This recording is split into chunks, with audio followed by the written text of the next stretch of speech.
Hello guys, welcome to AnzysViews. നമുക്കെല്ലാവർക്കും അറിയാം, ഇപ്പോൾ കിട്ടുന്ന പല സ്മാർട്ട് ഫോണുകളിലും, പ്രത്യേകിച്ചും ഓൺലൈൻ സ്മാർട്ട് ഫോണുകൾ, അധിക സ്മാർട്ട് ഫോണിലും കൂടെ ഇയർഫോൺ ഇല്ലാത്തൊരു സംഭവമാണ്. അപ്പോൾ എല്ലാവരും ചെയ്യുന്നത് എന്താണെന്ന് വെച്ചാൽ, അത്യാവശ്യം അവരുടെ ബഡ്ജറ്റിന് ഒതുങ്ങുന്ന രീതിയിൽ നല്ലൊരു ഇയർഫോണ് പിന്നീട് അവർ സെപ്പറേറ്റ് വാങ്ങുന്നൊരു കേസാണ് ഉണ്ടാകുന്നത്. അപ്പോൾ അങ്ങനെയുള്ളവർക്ക് പരിഗണിക്കാൻ പറ്റിയ ഒരു ഇയർഫോണാണ് റിയൽമി ബഡ്സ് 2 എന്നുള്ള ഇയർഫോൺ. റിയൽമിയുടെ ബഡ്സ് 1 എന്നുള്ള വേർഷൻ്റെ അപ്ഡേറ്റഡ് വേർഷനാണ് റിയൽമി ബഡ്സ് 2 എന്നുള്ള ഇയർഫോൺ. അപ്പോൾ നമ്മളിവിടെ ചെയ്യാൻ പോകുന്നത് ഇതിൻ്റെ അൺബോക്സിങ്ങും അതേപോലെ തന്നെ ഞാൻ ഇത് ഏകദേശം 4 ദിവസം കണ്ടിന്യൂസ് ആയിട്ട് യൂസ് ചെയ്തു. അപ്പോൾ എനിക്ക് അനുഭവപ്പെട്ട ഇതിൻ്റെ നല്ല വശങ്ങളും അതേപോലെ തന്നെ ചീത്ത വശങ്ങളും എല്ലാം ഉൾക്കൊള്ളിച്ചിട്ടുള്ള ഒരു വീഡിയോ ആണ് ചെയ്യാൻ പോകുന്നത്. ഓക്കെ, അപ്പോൾ കൂടുതലൊന്നും പറയുന്നില്ല, നമുക്ക് നേരെ വീഡിയോയിലേക്ക് കിടക്കാം.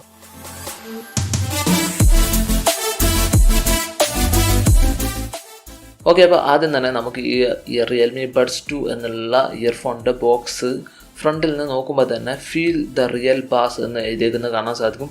പിന്നെ ബാക്കിലോട്ട് പോകുമ്പോൾ നമുക്ക് അതിൻ്റെ മെയിൻ ആയിട്ടുള്ള ഫീച്ചേഴ്സ് ഹൈലൈറ്റ് ചെയ്തേക്കുന്നത് കാണാൻ സാധിക്കും.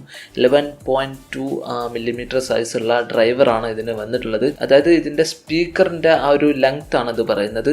ഇത് കൂടുന്തോറും നമുക്ക് കുറച്ചുകൂടി നല്ല രീതിയിൽ ഇതിൻ്റെ സൗണ്ടും അതുപോലെ തന്നെ ബാസും ഒക്കെ കൂട്ടാൻ പറ്റുന്ന രീതിയിലാണ്.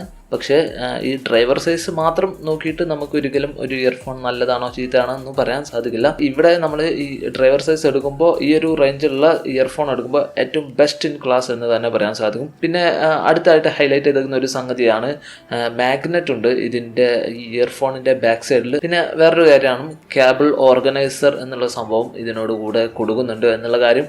ഓക്കെ, ഏതായിരുന്നാലും ഇതിൽ ബാക്കിയുള്ള സ്പെസിഫിക്കേഷൻ കാര്യങ്ങളൊക്കെ ഇതിൽ മെൻഷൻ ചെയ്തിട്ടുണ്ട്. ഇതിൽ കൊടുത്തേക്കുന്ന MRP എന്ന് പറയുന്നത് 799 രൂപയാണ്. പക്ഷേ ആക്ച്വൽ പ്രൈസ് 600 രൂപക്കാണ് ഇത് കിട്ടുക. ഇത് ആമസോണിലും അതേപോലെ തന്നെ realme.com അവൈലബിൾ ആണ്. ഏതായാലും അത് വാങ്ങാനുള്ള ലിങ്ക് താഴെ ഡിസ്ക്രിപ്ഷനിൽ കൊടുക്കുന്നുണ്ട്. നമുക്ക് ഈ ബോക്സ് ഓപ്പൺ ചെയ്ത് നോക്കുമ്പോൾ ആദ്യം തന്നെ നമുക്ക് ഉള്ളിലൊരു വേറൊരു വൈറ്റ് കളറുള്ള ബോക്സാണ് കാണാൻ സാധിക്കുക. ഈ ബോക്സിൽ നമുക്ക് ചെറിയൊരു ഓപ്പണിംഗ് ഉണ്ട്. അത് ഓപ്പൺ ചെയ്താൽ ഇതിലെല്ലാ സംഭവം അതിനകത്തുണ്ട്. ആദ്യം തന്നെ നമുക്ക് കാണാൻ സാധിക്കുക ഇയർഫോൺ ആണ്. ഇയർഫോൺ അതിൻ്റെ വയർ മൊത്തത്തിൽ ചുരുട്ടി വെച്ചേക്കുന്നതും അതേപോലെ തന്നെ ഇയർഫോൺ അതിന് കറക്റ്റ് നീറ്റായിട്ട് വെച്ചേക്കുന്നതും കാണാൻ സാധിക്കും. ഇത് മാറ്റി വെച്ചിട്ട് നമുക്ക് അടുത്തായിട്ട് കാണാൻ സാധിക്കുക ഇതിൻ്റെ ഇയർ ടിപ്സ് ആണ്, അല്ലെങ്കിൽ ഇയർ ബഡ്സ് ആണ്. അത് 2 പെയറുണ്ട് ഈ ഒരു കവറിനകത്ത്. അതായത് ഷോർട്ട് അതേപോലെ തന്നെ ലാർജ്, ഈ 2 സൈസുള്ളത്. മീഡിയം സൈസ് ഓൾറെഡി നമുക്ക് ഇയർഫോണിനോട് കൂടെ കണക്ട് ചെയ്തിട്ടാണ് വന്നിട്ടുള്ളത്. പിന്നെ ലാസ്റ്റ് ആയിട്ട് നമുക്ക് പേപ്പേഴ്സും കാര്യങ്ങളും കാണാൻ സാധിക്കും. ഇത്രയാണ് ഈ ബോക്സിനകത്തുള്ളത്. ഓക്കെ, ഇനി നമുക്ക് ഈ ഇയർഫോണിനെ നമുക്ക് ക്ലോസപ്പ് ആയിട്ടൊന്ന് കാണാം. ആദ്യം തന്നെ നമുക്ക് ഇതിൻ്റെ പിന്ന് മുതൽ തുടങ്ങുമ്പോൾ 3.5 mm സൈസിലുള്ള പിന്നാണ് നമുക്ക് കാണാൻ സാധിക്കുക. ഇത് ഗോൾഡ് പ്ലേറ്റഡ് ഒന്നുമല്ല. നമ്മൾ പാൻറ്റിൻ്റെ പോക്കറ്റിലൊക്കെ ഇടുമ്പോൾ ഈ കേബിൾ മടങ്ങി പോവാതിരിക്കാനൊക്കെ കുറച്ചുകൂടി ഡ്യൂറബിലിറ്റി തരുന്ന ഒരു ഘടകമാണ് L ഷേപ്പ് കേബിൾ ആകുമ്പോൾ. ഇവിടെ അങ്ങനെയല്ല വന്നിരിക്കുന്നതും ഒരു ചെറിയൊരു പോരായ്മയായിട്ട് നമുക്ക് പറയാൻ സാധിക്കും. ഇനി നമുക്ക് അടുത്തായിട്ട് ഇതിൻ്റെ ജോയിൻസും കാര്യങ്ങളൊക്കെ, വയറിലേക്കുള്ള ജോയിൻസ് ഒക്കെ വളരെ നല്ല രീതിയിൽ പക്കായിട്ട് കൊടുത്തിട്ടുണ്ട്. നമുക്ക് അത്രത്തോളം വയറിനും അതുപോലെ തന്നെ ഈ കണക്ടറിനും ഡാമേജ് വരാത്ത രീതിയിൽ സോഫ്റ്റ് ആയിട്ടുള്ള മെറ്റീരിയൽ കൊണ്ട് തന്നെയാണ് ഈ കണക്ടർ വരുന്നത്. ഈ ജോയിൻസിൽ നിന്നും നമ്മൾ ഇങ്ങനെ വരുമ്പോൾ ആദ്യം തന്നെ നമുക്ക് നോട്ടീസ് ചെയ്യാൻ പറ്റുക കേബിൾ മാനേജറാണ്. കേബിൾ മാനേജറിനെ കുറിച്ച് പറയുമ്പോൾ യെല്ലോ ഫിനിഷിലാണ് ഇത് വന്നിട്ടുള്ളത്. പിന്നെ ഇത് വളരെ ഫ്ലെക്സിബിൾ ആയിട്ടുള്ള ഒരു സിലിക്കൺ മെറ്റീരിയലാണ്. പിന്നെ നമുക്ക് ഇതിൽ റിയൽമി എന്ന് എഴുതിയേക്കുന്നതും കാണാൻ സാധിക്കും. വയറിലേക്ക് വരുമ്പോൾ അത്യാവശ്യം നല്ല രീതിയിലുള്ള വയർ ക്വാളിറ്റിയാണ് വന്നിട്ടുള്ളത്. ബ്രേഡഡ് കേബിൾ എന്ന് തന്നെ പറയാൻ സാധിക്കും. അതായത് നമുക്ക് സാധാരണ വയറിൻ്റെ പുറത്തൊരു ജാക്കറ്റ് പോലത്തെ കേബിളിന് ഉള്ളിലേക്ക് കംപ്ലയിൻസ് ഒന്നും വരാത്ത രീതിയിൽ പ്രൊട്ടക്റ്റ് ചെയ്യുന്ന രീതിയിലാണ് വന്നിട്ടുള്ളത്. ഈ ഒരു പ്രൈസ് റേഞ്ചിൽ ഇത്രയും നല്ല ക്വാളിറ്റിയുള്ള കേബിള് നമുക്ക് കാണാൻ സാധിക്കില്ല എന്ന് തന്നെ പറയാൻ സാധിക്കും. വളരെ നല്ല ക്വാളിറ്റി തന്നെ ഈ ഒരു കേബിളിൻ്റെ കാര്യത്തിൽ റിയൽമി ശ്രദ്ധിച്ചിട്ടുണ്ട് എന്ന് തീർച്ചയായിട്ടും പറയാൻ സാധിക്കും. പിന്നെ നമുക്ക് ഇങ്ങനെ പോയാൽ നമുക്ക് ഇതിൻ്റെ രണ്ടും സ്പ്ലിറ്റ് ആവുന്ന അവിടുത്തെ ഒരു സ്പ്ലിറ്റിംഗ് കാണാൻ സാധിക്കും. അതും അത്യാവശ്യം നല്ല രീതിയിൽ ക്വാളിറ്റി ഉള്ള രീതിയിലാണ് വന്നിട്ടുള്ളത്. പിന്നെ സ്പ്ലിറ്റ് ചെയ്ത് ലെഫ്റ്റ് റൈറ്റ് കേബിളായിട്ട് പോകുന്നു. ഇത് നമുക്ക് വരുന്നത് റബ്ബർ മെറ്റീരിയലാണ് നമുക്ക് ഫസ്റ്റ് തോന്നുക. പക്ഷേ ഇവർ പറയുന്നത് ഇത് TPU മെറ്റീരിയലാണ്, കുറച്ചുകൂടി നല്ല ഡ്യൂറബിലിറ്റി കൊടുക്കുന്ന രീതിയിലാണ്. പിന്നെ മാത്രമല്ല അതിലും ഒരു ടെക്സ്ചർ കാണാൻ സാധിക്കും. പിന്നെ ഇതിലെ ലെഫ്റ്റ് സൈഡിലെ ഈ ഒരു ഇയർഫോണിലേക്ക് പോകുന്ന ആ ഒരു കേബിളിലാണ് നമുക്ക് ഇതിൻ്റെ ബട്ടൺസ് കാണാൻ സാധിക്കുക. ബട്ടൺസിനെ കുറിച്ച് പറയുമ്പോൾ നമുക്ക് volume up and down button available ആണ്. അതേപോലെ തന്നെ കോള് എടുക്കാനും അതേപോലെ തന്നെ കട്ട് ചെയ്യാനും പിന്നെ നമുക്ക് മ്യൂസിക് പ്ലേ ചെയ്യാനും പോസ് ചെയ്യാനും പിന്നെ ഡബിൾ ടാപ്പ് അടിച്ചാൽ നമുക്ക് അടുത്ത മ്യൂസിക്കിലേക്ക് പോകുന്ന രീതിയിലുള്ള ഇങ്ങനെ 3 ബട്ടൺസ് ആണ് ഇതിൽ അവൈലബിൾ ആയിരിക്കുന്നത്. ഓക്കെ, ബട്ടൺസിനെ കുറിച്ചൊക്കെ പറയുമ്പോൾ വളരെ നല്ല ടാക്ടൈൽ ആയിട്ടുള്ള നല്ല രീതിയിൽ ക്വാളിറ്റി ഫീൽ ചെയ്യുന്ന രീതിയിലാണ് ഈ ബട്ടൺസ് ഒക്കെ വന്നിട്ടുള്ളത്. പിന്നെ നമുക്ക് ഈ ബട്ടൺസിൻ്റെ സൈഡിലൂടെയൊക്കെ നോക്കുമ്പോൾ നമുക്ക് അവിടെയൊക്കെ ഒരു യെല്ലോ ഫിനിഷ് കാണാൻ സാധിക്കും. ഓക്കെ, ഇനി നമ്മൾ ഇവിടുന്ന് മുന്നോട്ട് പോകുമ്പോൾ നമുക്ക് ഈ ഇയർഫോൺ കാണാൻ സാധിക്കും. ലെഫ്റ്റ് റൈറ്റ് ഇയർഫോണുകൾ കാണാൻ സാധിക്കും. ഈ ഇയർഫോണിനെ കുറിച്ച് പറയുമ്പോൾ ഞാൻ ആദ്യം കണ്ടപ്പോൾ തന്നെ ഇതിലെ ലെഫ്റ്റിലെ ഇയർഫോണിലും റൈറ്റിലെ ഇയർഫോണിലും ബാക്ക് സൈഡിൽ 6 എന്ന് എഴുതിയേക്കുന്നത് കാണാൻ സാധിക്കും. സാധാരണ L6 അങ്ങനത്തെ രീതിയിലാണ് വരേണ്ടത്. പക്ഷെ എന്തുകൊണ്ടോ റിയൽമിക്ക് തെറ്റുപറ്റിയതാണോ എന്നറിയില്ല. തീർച്ചയായിട്ടും അങ്ങനെയൊന്നുമില്ല. അത് റിയൽമിയുടെ ലോഗോ ആണ്, R എന്നുള്ള ലോഗോ ആണ് അവർ കൊടുത്തേക്കുന്നത്. ഇതിൻ്റെ ജോയിൻസ് വരുന്ന ആ യെല്ലോ കുഷൻ ഉണ്ടല്ലോ, അതായത് കേബിളിനൊന്നും ഡാമേജ് പറ്റരുത് എന്നുള്ള രീതിയിലുള്ള ആ ഒരു മെറ്റീരിയലിലാണ് ലെഫ്റ്റും റൈറ്റും മെൻഷൻ ചെയ്തേക്കുന്നത്. അല്ലാതെ മറ്റൊരു തരത്തിലൊന്നുമില്ല, ജസ്റ്റ് വെറുതെ പറഞ്ഞാണ്. ഓക്കെ, ഏതായിരുന്നാലും നമുക്ക് ഇയർ ടിപ്സിലേക്ക് അല്ലെങ്കിൽ ഇയർ ബഡ്സിലേക്ക് പോകുമ്പോൾ അതിൻ്റെ ഉള്ളിൽ നമുക്ക് യെല്ലോ ഫിനിഷ്, പുറമേക്കൊരു ഡാർക്ക് കളറിലുള്ള അങ്ങനത്തെ രീതിയിലാണ് വന്നിട്ടുള്ളത്. ഇയർഫോണിൻ്റെ ആ ഒരു മെറ്റീരിയലിനെ കുറിച്ച് പറയുമ്പോൾ പ്ലാസ്റ്റിക് മെറ്റീരിയൽ കൊണ്ടാണ് ഈ ഇയർഫോണിൻ്റെ പുറമെ എല്ലാം ഉണ്ടാക്കിയിരിക്കുന്നത്. നമുക്ക് ചിലയിടത്ത് മാറ്റ് ഫിനിഷാണ്, പക്ഷേ ചിലയിടത്ത് നമുക്ക് ഗ്ലോസി ഫിനിഷ്, ഇങ്ങനത്തെ 2 ഫിനിഷിലാണ് ഈ ഒരു പ്ലാസ്റ്റിക് ഇയർഫോൺ വരുന്നത്. പ്ലാസ്റ്റിക് ആണ്, എന്നിരുന്നപ്പോഴും വളരെ നല്ല രീതിയിലുള്ള ഒരു ക്വാളിറ്റി തന്നെ നമുക്ക് ഇത് ഫീൽ ചെയ്യുന്നുണ്ട്. ചീപ്പ് ക്വാളിറ്റി എന്ന് ഒരിക്കലും പറയാൻ പറ്റാത്ത രീതിയിലാണ് വന്നിട്ടുള്ളത്. പിന്നെ നമുക്ക് ഇതിൻ്റെ ഡിസൈനിനെ കുറിച്ച് പറയുമ്പോൾ കുറച്ച് ആംഗിൾഡ് ആണ്, കുറച്ചൊരു ബെൻഡ് വരുന്ന രീതിയിലാണ് ഇതിൻ്റെ ഇയർഫോൺ വന്നിട്ടുള്ളത്. പിന്നെ വേറൊരു കാര്യം എന്ന് പറഞ്ഞാൽ ഈ ഇയർബഡ്സ് എടുത്ത് നോക്കിയാൽ ഈ ഒരു വോളിയം വരുന്ന ആ വെൻസ് ഉണ്ടല്ലോ, അതായത് ആ ഒരു ഓപ്പണിങ് അവിടെ നമുക്ക് സിൽവർ ഫിനിഷിലാണ് വന്നിട്ടുള്ളത്. സാധാരണ ചില ഈ ഒരു റേഞ്ചിലുള്ള ഇയർഫോണിലൊക്കെ പ്ലാസ്റ്റിക് അല്ലെങ്കിൽ വേറെ ഏതെങ്കിലും മെറ്റീരിയൽ കൊണ്ടായിരിക്കാം വരാറ്. ക്വാളിറ്റിയുടെ കാര്യത്തിൽ റിയൽമി പ്രത്യേകം ശ്രദ്ധിച്ചിട്ടുണ്ട് എന്ന് പറയാൻ സാധിക്കും. പിന്നെ നമുക്ക് കുറച്ച് ബാസ് കോമ്പൻസേഷൻ ഓൾസും കാണാൻ സാധിക്കും. പിന്നെ നമുക്ക് ഈ 2 ഇയർഫോണിൻ്റെ ബാക്ക് സൈഡിൽ നമുക്ക് മാഗ്നറ്റ് കാണാൻ സാധിക്കും. ഈ 2 ഇയർഫോണും തമ്മിൽ ഒട്ടിച്ചു വെക്കാൻ അല്ലെങ്കിൽ പെയർ ചെയ്ത് വെക്കാൻ സഹായകമാകുന്ന രീതിയിലാണ് ഇങ്ങനെ വന്നിട്ടുള്ളത്. ഓക്കെ, അപ്പോൾ ഇത്രയാണ് ഈ ഇയർഫോണിനെ അടുത്തുനിന്ന് നോക്കുമ്പോൾ നമുക്ക് കാണാൻ സാധിക്കുക. ഞാൻ ഏകദേശം 4 ദിവസം ഈ ഇയർഫോൺ ഉപയോഗിച്ചു. അപ്പോൾ എനിക്കുണ്ടായ ഫീലിംഗ് എങ്ങനെയൊക്കെയാണ് എനിക്ക് അനുഭവപ്പെട്ട് എന്നതിനെ കുറിച്ച് നമുക്ക് ചർച്ച ചെയ്യാം. ആദ്യമായിട്ട് ഇതിൻ്റെ ബിൽഡ് ക്വാളിറ്റി അതേപോലെ തന്നെ ഡിസൈൻ കാര്യത്തിലേക്ക് വരുമ്പോൾ, ബിൽഡ് ക്വാളിറ്റിയെ കുറിച്ച് പറയുമ്പോൾ ഞാൻ ഓൾറെഡി പറഞ്ഞു, എല്ലാ ഏരിയയിലും റിയൽമി പ്രത്യേകം ശ്രദ്ധിച്ചിട്ടുണ്ട്. അതായത് ബ്രൈഡഡ് കേബിൾ കൊടുത്തിട്ടുണ്ട്. അതുപോലെ തന്നെ ഇതിൻ്റെ സ്പ്ലിറ്റിങ്ങും ജോയിൻസും കാര്യങ്ങളൊക്കെ നല്ല രീതിയിൽ, നല്ല കേബിളിനൊന്നും ഡാമേജ് പറ്റാത്ത രീതിയിൽ കുഷനും കാര്യങ്ങളൊക്കെ കൊടുത്തിട്ടുണ്ട്. വളരെ നല്ല രീതിയിൽ ഇതെല്ലാം വന്നിട്ടുണ്ട്.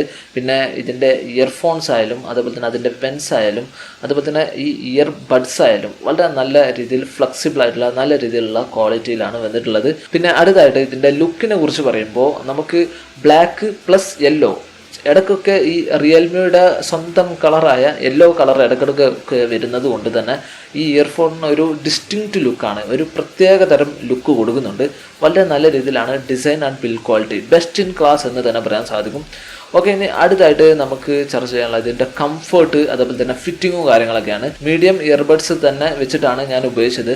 എനിക്ക് നല്ല രീതിയിൽ ഫിറ്റിംഗ് ആണ് അനുഭവപ്പെട്ടത്. വളരെ നല്ല രീതിയിൽ കംഫർട്ടബിൾ ആണ്. ഇത് കുറച്ച് ആംഗിൾഡ് ആണെന്ന് നമ്മൾ പറഞ്ഞിരുന്നു. ആ ഒരു ആംഗിൾഡ് ആയതുകൊണ്ട് തന്നെ നല്ല രീതിയിൽ ചെവിയുടെ ഉള്ളിലേക്ക് കയറി നിൽക്കുന്ന രീതിയിൽ വളരെ കംഫർട്ടബിൾ ആയിട്ടാണ് എനിക്ക് ഫീൽ ചെയ്തത്. വളരെ നല്ല രീതിയിലുള്ള നോയ്സ് ഐസൊലേഷനും കൊടുക്കുന്നുണ്ട്. അതായത് പുറത്തുനിന്നുള്ള ബാക്ക്ഗ്രൗണ്ട് നോയ്സ് ഒന്നും നമുക്ക് ഉള്ളിലേക്ക് കയറി വരാതെ മ്യൂസിക്കിലേക്ക് പ്രത്യേകം ശ്രദ്ധിക്കാനുള്ള ഒരു രീതിയിലാണ് വന്നിട്ടുള്ളത്. ഇതൊക്കെ ഈ ഒരു പ്രൈസ് റേഞ്ചിൽ എടുക്കുമ്പോൾ ഇയർഫോണുകളെ നമ്മൾ നോക്കുമ്പോൾ ബെസ്റ്റ് എന്ന് തന്നെ പറയാൻ സാധിക്കും. ഓക്കെ, ഇനി നമുക്ക് ഇതിലെ എക്സ്ട്രാ കുറച്ച് കാര്യങ്ങളുണ്ട്, അതിലേക്ക് വരാം. ഒന്നാമതായിട്ട് പറയേണ്ടത് ഇതിലെ മാഗ്നറ്റ് ആണ്. നമുക്ക് OnePlus വയർലെസ് ഇയർഫോണിൽ കണ്ടുവരുന്ന മാഗ്നറ്റ് നമ്മൾ അത് ക്ലോസ് ചെയ്ത് വെച്ചാൽ അല്ലെങ്കിൽ ഈ രണ്ടും ഒട്ടിച്ച് വെച്ചാൽ നമുക്ക് മ്യൂസിക് പോസ് ആവും.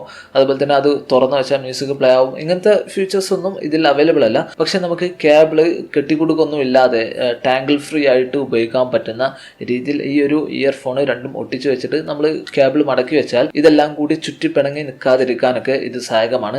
അതുപോലെ തന്നെ നമ്മൾ ചെവിയിൽ വെച്ചുകൊണ്ടിരിക്കുകയാണ് കുറച്ച് നേരത്തേക്ക് നമുക്ക് ഉപയോഗിക്കേണ്ടെങ്കിൽ തീർച്ചയായിട്ടും അത് നമുക്ക് ബാക്ക് സൈഡിൽ രണ്ടും തമ്മിൽ ഒട്ടിച്ചു വെച്ചാൽ നമുക്ക് ഈ ഇയർഫോൺ താഴേക്ക് വീയാതെ അവിടെ നല്ല രീതിയിൽ സെറ്റപ്പോട് കൂടി വെക്കാവുന്നതാണ്. അങ്ങനെ രണ്ട് പ്രധാനപ്പെട്ട ഉപകാരം ഈ ഇയർഫോണിന് മാഗ്നറ്റ് ഉള്ളത് കൊണ്ട് നമുക്ക് പ്രത്യേകം എടുത്ത് പറയേണ്ട സംഗതിയാണ്. അതുപോലെ തന്നെ പിന്നെ രണ്ടാമത്തെ ഒരു കാര്യമാണ് കേബിൾ മാനേജർ ഉണ്ട് എന്ന് നമ്മൾ ഓൾറെഡി പറഞ്ഞു. ഇതുകൊണ്ട് തന്നെ നമുക്ക് ഈ കേബിള് എല്ലാം കൂടി ഒരുമിച്ച് കൂട്ടിയിട്ട് മടക്കി വെച്ചിട്ട് ഇതുകൊണ്ട് ടൈ ചെയ്ത് വെക്കാവുന്നതാണ്. അതും നമുക്ക് കുറച്ചൊരു കൺവീനിയൻറ്റ് കേസ് നോക്കുമ്പോൾ അതായത് കുറച്ചൊരു ഉപകാരപ്പെടുന്ന സംഗതിയാണ് ഇതൊക്കെ ഉള്ളത് എന്ന് തീർച്ചയായിട്ടും പ്രത്യേകം എടുത്ത് പറയേണ്ടതാണ്. പിന്നെ മാത്രമല്ല ഇതിൻ്റെ കേബിൾ ഉണ്ടല്ലോ അത് വളരെ നല്ല ടാങ്കിൾ ഫ്രീ ആയിട്ടുള്ള കേബിളാണ്. ഈ ഇയർഫോണ് രണ്ടും കൂടി പെയർ ചെയ്ത് വെച്ചിട്ട് നമ്മൾ എങ്ങനെ ചുറ്റിപ്പിണങ്ങി വെച്ചാലും നമുക്കിത് ഒറ്റയടിക്ക് ഇങ്ങനെ എടുത്തു കൊണ്ടുവരാൻ പറ്റും. അങ്ങനത്തെ രീതിയിൽ കിട്ടിക്കൊടുക്കൊന്നും ഇല്ലാത്ത രീതിയിൽ വളരെ നല്ല രീതിയിലാണ് ഇതൊക്കെ വന്നിട്ടുള്ളത്. അതുപോലെ തന്നെ ഇതിലെ ബട്ടൺസും മൈക്ക് കാര്യങ്ങളൊക്കെ ഞാൻ കോൾ ചെയ്തു ഒക്കെ നോക്കി വളരെ നല്ല രീതിയിൽ ഇതെല്ലാം വർക്ക് ചെയ്യുന്നുണ്ട്, പെർഫെക്റ്റ് ആയിട്ട് വർക്ക് ചെയ്യുന്നുണ്ട്. ഓക്കെ, ഇനി അടുത്തായിട്ട് നമുക്ക് ചർച്ച ചെയ്യാനുള്ളത് ഇതിലെ പ്രധാനപ്പെട്ട കാര്യമാണ്, അതായത് സൗണ്ട് ക്വാളിറ്റി എങ്ങനെയുണ്ട് എന്നുള്ള കാര്യമാണ്.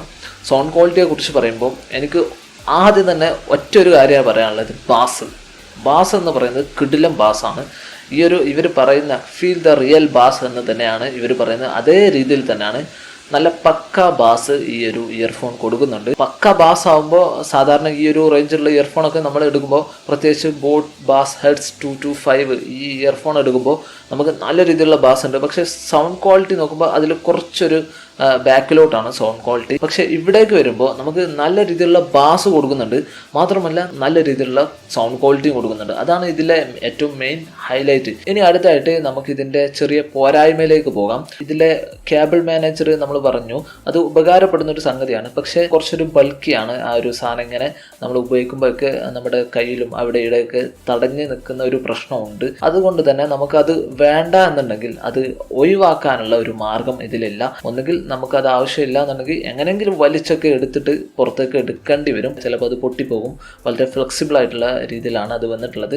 അല്ലെങ്കിൽ നമ്മളത് മുറിച്ച് കളയേണ്ടി വരും. അത് മുറിച്ച് കളഞ്ഞാൽ പിന്നെ നമുക്ക് രണ്ടാമത് യൂസ് ചെയ്യാൻ പറ്റില്ല. അങ്ങനെ ഒരു ചെറിയൊരു പ്രശ്നമുണ്ട്. കുറച്ചുകൂടി നല്ല രീതിയിൽ ഡിറ്റാച്ചബിൾ ആയിട്ടുള്ള രീതിയിൽ വന്നിരുന്നെങ്കിൽ കുറച്ചുകൂടി നന്നാകുമായിരുന്നു എന്നുള്ളൊരു അഭിപ്രായമുണ്ട്. ഇനി ഈ റിയൽമി ബഡ്സ് 2 എന്നുള്ള ഇയർഫോൺ ആരൊക്കെ പരിഗണിക്കണം എന്നതിനെ കുറിച്ച് നോക്കാം. ഒന്നാമതായിട്ട് നിങ്ങൾ ബാസ് ഇഷ്ടപ്പെടുന്ന ഒരു വ്യക്തിയാണ്, അതുപോലെ തന്നെ അത്യാവശ്യം നല്ല ബിൽഡ് ക്വാളിറ്റി ഉള്ള, അത്യാവശ്യം നല്ല മ്യൂസിക് ക്വാളിറ്റി ഉള്ള അങ്ങനത്തെ ഒരു ഇയർഫോണ് ഏകദേശം 600 രൂപ പ്രൈസ് റേഞ്ചിൽ നിങ്ങൾ നോക്കുന്ന ഒരു വ്യക്തിയാണെങ്കിൽ തീർച്ചയായിട്ടും വേറെ ഒന്നും നോക്കണ്ട, റിയൽമി ബഡ്സ് 2 എന്നുള്ള ഇയർഫോൺ നിങ്ങൾ വാങ്ങിയിരിക്കണം എന്നാണ് എനിക്ക് പറയാനുള്ളത്. പക്ഷേ ഓവർ പവേർഡ് ആയിട്ടുള്ള ബാസ് നിങ്ങൾക്ക് ഇഷ്ടമില്ലാത്തൊരു വ്യക്തിയാണെങ്കിൽ തീർച്ചയായിട്ടും ഞാനൊക്കെ ആ ഒരു ചെറിയതായിട്ട് ആ ഒരു കാറ്റഗറി പെടുന്ന വ്യക്തിയാണ്. അങ്ങനത്തെ ഒരു വ്യക്തിയാണ് നിങ്ങളെങ്കിൽ തീർച്ചയായിട്ടും ഈ ഒരു ഇയർഫോൺ പരിഗണിക്കുന്നതിന് പകരം JBLൻ്റെ C100SI അല്ലെങ്കിൽ C150SI ഇങ്ങനത്തെ ഇയർഫോണൊക്കെ പരിഗണിക്കുന്നതായിരിക്കും. അതിൽ കുറച്ചുകൂടി നല്ല രീതിയിലുള്ള മ്യൂസിക് ക്വാളിറ്റി നമുക്ക് കിട്ടും. അതായത് ഓവറോൾ ഡീറ്റെയിലും കാര്യങ്ങളൊക്കെ നോക്കുമ്പോൾ. പക്ഷെ ഒരിക്കലും ഈ ഒരു റിയൽമി ബഡ്സ് 2ൻ്റെ ബിൽഡ് ക്വാളിറ്റി നിങ്ങൾക്ക് ഒരിക്കലും കാണാൻ പറ്റില്ല. ഓക്കെ, ഏതായിരുന്നാലും ഈ JBL C100SI അതുപോലെ തന്നെ മീ ബേസിക് ഇയർഫോൺ, ബോട്ടിൻ്റെ ഇയർഫോൺ, ഈ ഒരു റേഞ്ചിലുള്ള ഇയർഫോണൊക്കെ നമ്മൾ കുറേ മുമ്പ് റിവ്യൂ ചെയ്തിട്ടുണ്ട്. നിങ്ങൾ ആ വീഡിയോ കണ്ടിട്ടില്ലെങ്കിൽ തീർച്ചയായിട്ടും അത് ഈ ഒരു ചാനലിൽ പോയിട്ട് സെർച്ച് ചെയ്താൽ നിങ്ങൾക്ക് കാണാവുന്നതാണ്. ഏതായിരുന്നാലും നിങ്ങൾക്ക് ഈ ഇയർഫോൺ വാങ്ങാൻ താല്പര്യമുണ്ടെങ്കിൽ തീർച്ചയായിട്ടും അത് വാങ്ങാനുള്ള ലിങ്ക് താഴെ കൊടുക്കുന്നുണ്ട്. ഓക്കെ, അപ്പോൾ നിങ്ങൾക്ക് ഈ വീഡിയോ ഇഷ്ടപ്പെട്ടു അല്ലെങ്കിൽ ഉപകാരപ്പെട്ടു എങ്കിൽ തീർച്ചയായിട്ടും ലൈക്ക് അടിക്കുക. അതുപോലെ തന്നെ നിങ്ങളിവിടെ പുതിയതാണെങ്കിൽ ഈ ചാനലിലെ മറ്റുള്ള വീഡിയോസും കണ്ടു നോക്കുക. ആ വീഡിയോസ് നിങ്ങൾക്ക് ഉപകാരപ്പെടുന്നു അല്ലെങ്കിൽ ഇഷ്ടപ്പെടുന്നെങ്കിൽ തീർച്ചയായിട്ടും AnzysViews എന്ന ഈ ചാനൽ സബ്സ്ക്രൈബ് ചെയ്യുക. Okay, that's all. Thanks for watching this video.